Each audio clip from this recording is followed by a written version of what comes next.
So it's been a full week, and I've thought more and more about the shed wars.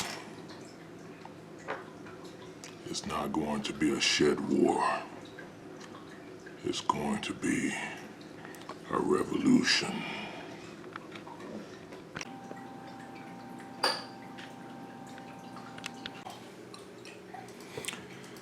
It's going to be a garden revolution.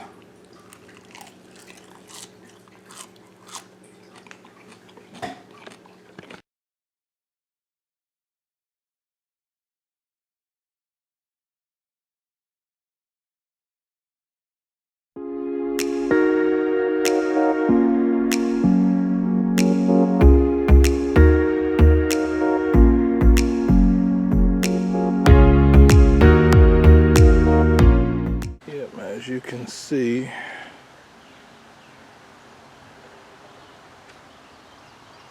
Peter Rabbit is waiting to go to the buffet.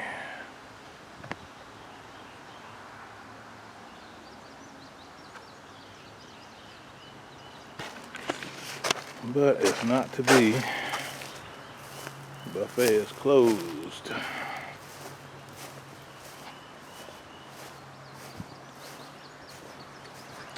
Yeah, they've pretty much made themselves at home back here in the micro orchard area. So we've got to fix a lot of the places where they've made holes under the fence. And if you follow them long enough, they'll take you right to where the hole is. So, as I suspected, we have started rabbit proofing our fence a couple of years ago, and we stopped and never restarted. So what we have at the bottom layer of the fence is chicken wire. Let's get you a little closer, hopefully. So we put chicken wire, and we've got landscape timbers fixed into the bottom so they can't crawl under it. But of course chicken wire is not the strongest, so a possum or a raccoon can definitely tear through that. But this is right where we stopped, and we've got this natural covering on the fence to kind of hide it and beautify it, and also to give some pollen for the pollinators. But we've got rabbit holes here and several other places along the fence where we haven't put the wire down, and that just makes a entry and exit way for rabbits, possums, raccoons, anything that wants to crawl up underneath the fence. And I'll leave a link to our friend Henry and Irene. They did a video a few weeks ago about rabbit proofing fences, and they use a very similar method to ours, so you can go and see what they did. This is a job that we prefer to do in the cold months when all the vegetation dies back a little bit, but we may have to come out here and cut it back so that we can finish this up to control the rabbits a little bit better. But the actual reason I brought you guys back here to the fruit orchard, and I'll turn you guys around so you can see me for a minute. So actual reason I brought you guys back here to the fruit orchard is because one of our fellow content creators, fellow gardeners, had asked me a month or so ago, and I believe it was, I forget what we were doing back here then, but we showed our fruit trees, and they asked us a question about if we had ever considered doing a fruit tree gill. And if you're not familiar with a fruit tree gill, it's a permaculture gill, and it's a technique where you plant specific plants around your fruit trees to mimic what they get in nature and to help them to grow the best that they can. And you know, I've thought about it, and we've made small steps, but we've worked more on beautifying the garden than actually considering ways to reduce the work and protect the trees. And that's one of the things that we need to do. So basically when you set up a fruit tree guild, you set up plants directly around the fruit tree, or anytime you do a permaculture guild, you plant plants together so that they benefit what's there. And if you have a central plant like a fruit tree guild, we have apples, you want to plant things that benefit the apples. So let me turn you guys back around.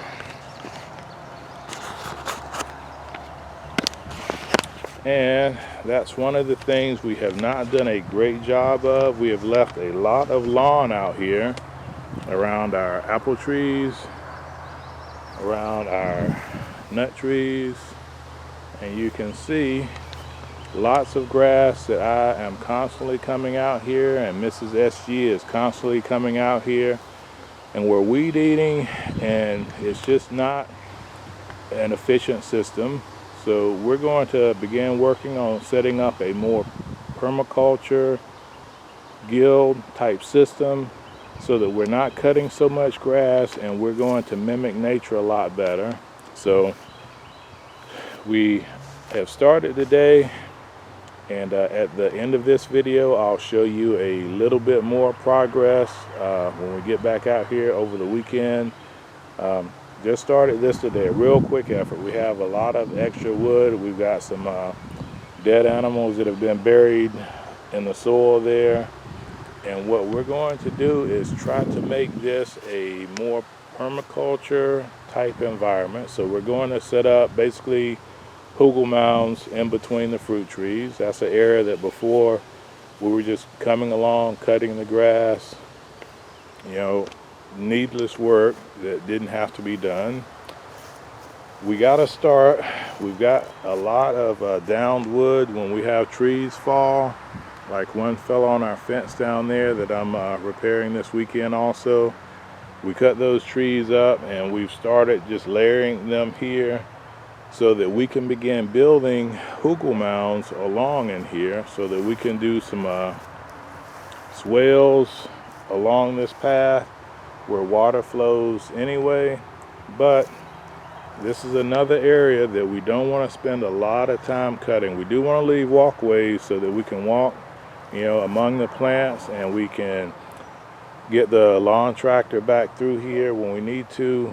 But all this wasted space where it's just grass growing and grass to be cut, we're going to set up like we have here. So we're going to leave places for the water to flow through past the fruit trees. We don't want to, you know, needlessly cause water to back up and build up. But if we can do Hugel mounds along in here where we're not cutting anyway, then we can start planting things that benefit the fruit trees. We can do fennel, we can do onions, we can do, you know, marigolds. We can plant things along in these spaces that directly benefit the fruit tree, and nothing goes to waste on our homestead. When we cut the grass, we come along, we have a grass catcher, we pick it up, we put it in our compost pile. But all this grass that we're needlessly cutting that we don't need to, we can come in, we can build that area up, develop a permaculture guild, and save us some work, benefit the fruit trees. Because once you have a permaculture guild, you've got plants like the comfrey. We can take that, just put it around the fruit tree. So natural mulch and a natural fertilizer. We can do onions, we can do scallions, we can do leeks around the fruit tree. So we can put marigolds, so things that deter certain pests, certain things that draw in pollinators that have flowers on it. So that's one of the plans that we have, and you can see the bees, they love the comfrey. So one of our plans, that's a good thing about having all this downed wood that we put in, as the mounds erode a little bit over time, and we have to figure out what to do with wood that's been cut. We can cut it up, use it for firewood, or we can cut it up add it to these mounds, keep building them up over time, and eventually hopefully have areas that don't look like this weed infested, but areas that look like what you would have naturally in nature around fruit trees to benefit our garden. So last time to turn around, so I'm going back in. It's been a long day at work. We came out, we dumped a bunch of scrap wood here. We dumped just enough enough soil and mulch on it to get everything started. And what we'll do every day, we'll work a little bit at a time during the week. After I get off from work, I can roll up out of my Sapper cave and roll on out here to the garden and put a little bit of work in each day, and then on the weekend we can get at it a little bit more. But yeah, we're going to start focusing on making things simpler and getting rid of unnecessary weeding and things like that out here in the garden. So I'm gonna go in. I'm getting the go signal that it's time to go in for dinner from Mrs. SG. So we're gonna get at it. And again, we want to thank you for coming to check out our garden, to listen to us ramble, to see what's growing on, and yeah, just coming along for our family's journey. And yep, chickens are still in there waiting on some treats, so I'll bring them some treats after dinner. One other quick update. We've got our early peas out here, which we've been harvesting on these for a month or two. And we already know we've got some volunteer potatoes growing up in here again, which we'll try to clear those out at the end of the season. But more potatoes is good. And we had mentioned on one of our fellow YouTubers channel that we were using some grow bags similar to hers, and you can see, and I'll actually put Anna's channel name and link below this. We put it in, we put about maybe a fifth of the way filled with soil and put our tubers and then cover them up. And now, which we need to do in this one, every time the plants grow up, we add more soil, and when it's about halfway filled, we'll just start adding straw into these. And I believe we have 7 of these, and they seem to be doing very well so far. And I got radishes everywhere. So 4 back there, a slightly different bag, but the same principle. And technically these can be harvested. It's starting to rain on me, so I'm not going to be out too long. These you can harvest from down here if you want to try to do continuous harvest of the potatoes. This one's been mounted almost all the way up, so we may try it with this one, but we'll probably just wait till the plants die back and then start, and then harvest everything at once. But we may try just with this one to see how that works. And our big potato bed is here in an old composting bin. So once we got our big compost piles, we started using this to grow potatoes, and this one's ready to be added into also, because these plants are growing very well. And the same principle, once this is about filled, if we want to, we can use the doors that we previously scooped compost out with to harvest potatoes at the bottom. So it's nice that we got those. We got a lot of other stuff done. We got our sweet potatoes out, which I think I showed in another clip. And we got 4 more containers back here. 5 more containers here. 2 big ones, medium size, and then 2 5-gallon containers that we're going to put sweet potato slips in, and we'll see how they do. And we've got a trellis here that we did bitter melon on last year, And hopefully we can train all the sweet potatoes up there so my wife can easily harvest the leaves, and when it's time to harvest the tubers, we'll drag these over to a tarp, we'll dump them out, and you can see these are about full. That's the only reason I gotta finish topping these off. And once we do that, I thought there was something in there for a second. Once we do that, I'll go ahead and transfer our tubers out. So I'm almost tempted to take a book out of my friend Lead Farmer's arsenal, literally and figuratively. I may start bringing my Red Ryder BB gun out here because those rabbits are actually, they're cute, but they're a nuisance. So that's an aside. Our start on our permaculture guild is well underway. So this is going to be the first hugel mound, and it's built up okay. It's probably about 2 feet high now, but we're going to continue to add to this one over time.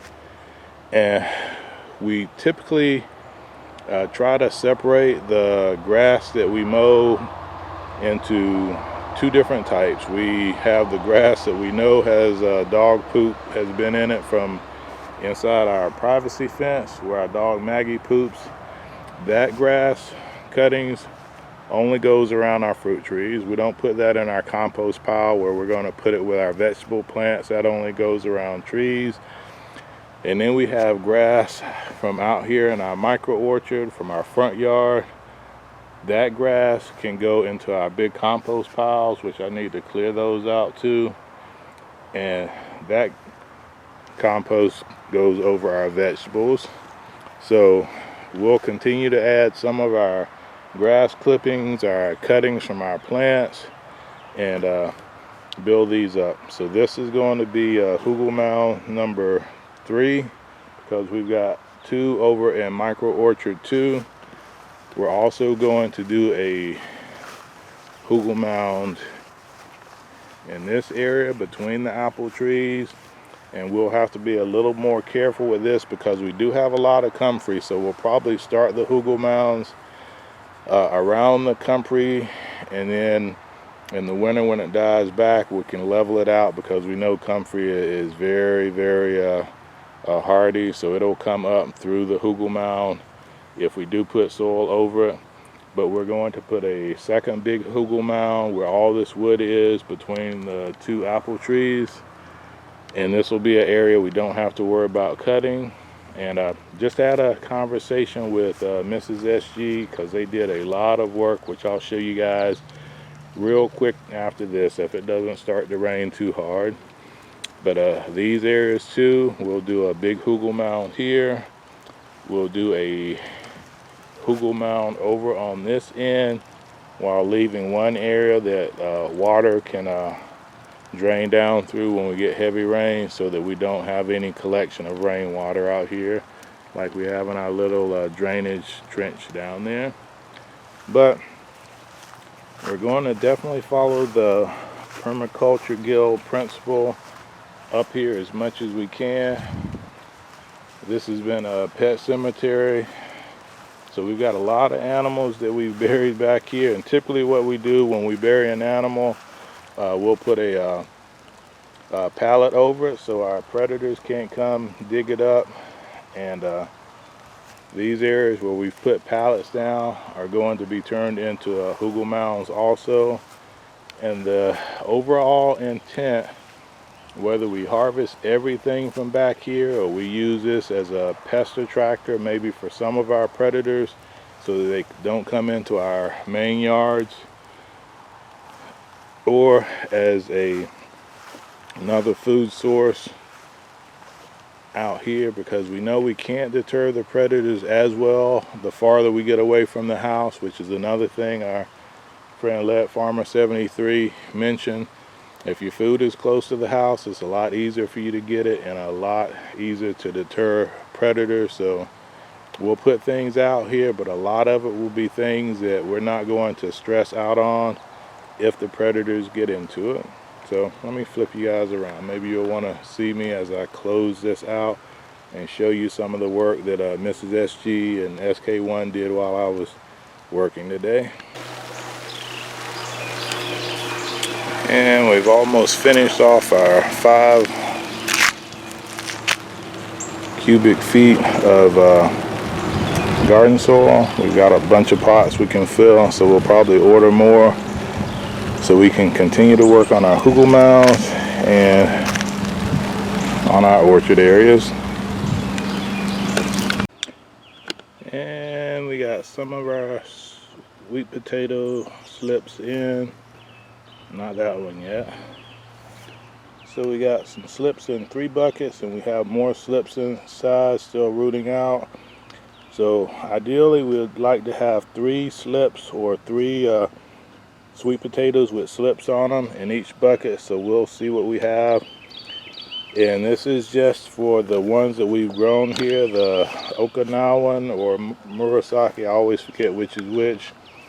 But we have more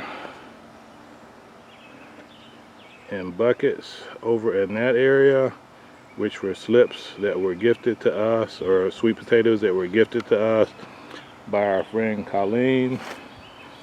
And we have some grow bags set up over in that area where we're also going to put some sweet potatoes that were gifted to us by our friend Colleen. And I should have mentioned this over here, sorry about the quick pivot. That silver trash can is going to be filled up with garden soil, and that's where we're going to grow our ube. And we may do 2 trash cans, we'll see.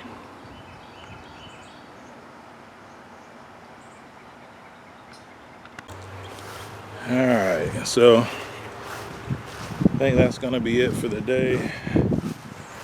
This may be I don't know what we're going to cook for dinner today, but I'm looking forward to it. So yeah, a lot more information about our plans to improve our homestead with a nice application of permaculture principles. I'm gonna go into the man cave real quick and show you a couple of resources. Actually, I think what I'll do is I'll make that a follow-up video where we show some of the resources. Of course, we use the internet a lot, but we have a few books downstairs, and one of the co-collaborators in the Shed Wars, Arkansas Woodcutter, had asked what books we use, what resources we use. So I'm gonna probably do a real short video that we can add on. And you know, there's millions of books out there, but these are some that have helped us that we go to for information, and of course still the YouTube and the internet, but we use those a lot. So we got a lot of bees around our comfrey down here. I guess I could show you real quick. Well, there was a lot until I turned the camera around. Now there's only one that I can see.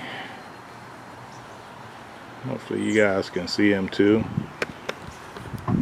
Real quick aside. So I'm going to close out.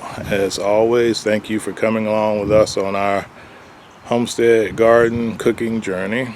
God bless our great country America. God bless you wherever you reside around the world. Your garden, your harvest, your kitchen, your meals, and especially your family to have health, success, and prosperity as we do. Take care. Sapper out.